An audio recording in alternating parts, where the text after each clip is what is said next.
নমস্কার সবাইকে। বন্ধুরা, হালকা হালকা যত শীত পড়ছে আর আমার ছেলের ট্যান্ট্রামস কিন্তু ততই বেড়ে চলেছে। রোজ একটা নতুন করে বায়না, মা কি খাবো। চিকেনের তো কিছু না কিছু তাকে আলাদা আলাদা বানিয়ে দিতেই হবে। তাই আমার কিন্তু সব থেকে সহজ পদ্ধতি লাগে এইভাবে চিকেন ম্যারিনেট করে নিয়ে চিলি চিকেন বানাতে। বন্ধুরা, এখানে বোনলেস চিকেনগুলোকে ভালো করে ধুয়ে নিয়ে তারপরে তার মধ্যে ভিনিগার, সয়া সস, কর্নফ্লাওয়ার, আদা রসুন বাটা, কাঁচা লঙ্কা অল্প করে বাটা দিয়ে, গোলমরিচ দিয়ে ভালো করে মাখিয়ে নিয়েছি একটা ডিম দিয়ে। মাখিয়ে নেওয়ার পর কিন্তু 10 মিনিট মতো আমি রেখে দিয়েছি, যাতে চিকেনটার মধ্যে সব কিছু মশলাপাতি ভালো করে ঢুকে যায়। এরপরে কড়াইয়ের মধ্যে তেল গরম করে ভালো করে অল্প অল্প করে চিকেনগুলোকে ভেজে নিয়েছি।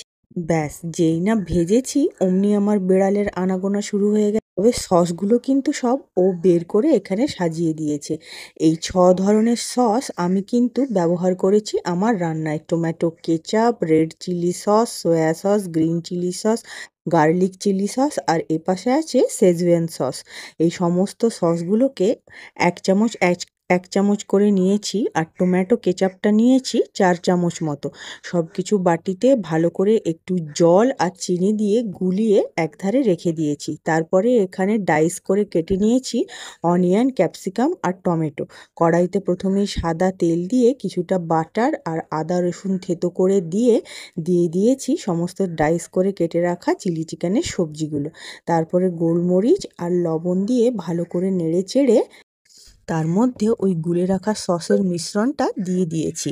এই সময় কিন্তু গ্যাসটা তোমরা সিমে রাখবে, নাহলে সসগুলো পুড়ে যাওয়ার চান্সেস থাকে। অল্প জল দিয়ে মাখা মাখা হয়ে গেলে এই ভেজে রাখা চিকেনগুলো দিয়ে দিয়েছি। খুব সাবধান, চিকেনগুলো কিন্তু লুকিয়ে রাখতে হয়েছে, নাহলে এই বেড়ালের আনাগোনায় সব শেষ হয়ে তখন আমার ছেলের আবদারে আর চিলি চিকেনের বদলে শুধু চিকেন পকোড়াই তাকে খেতে হতো।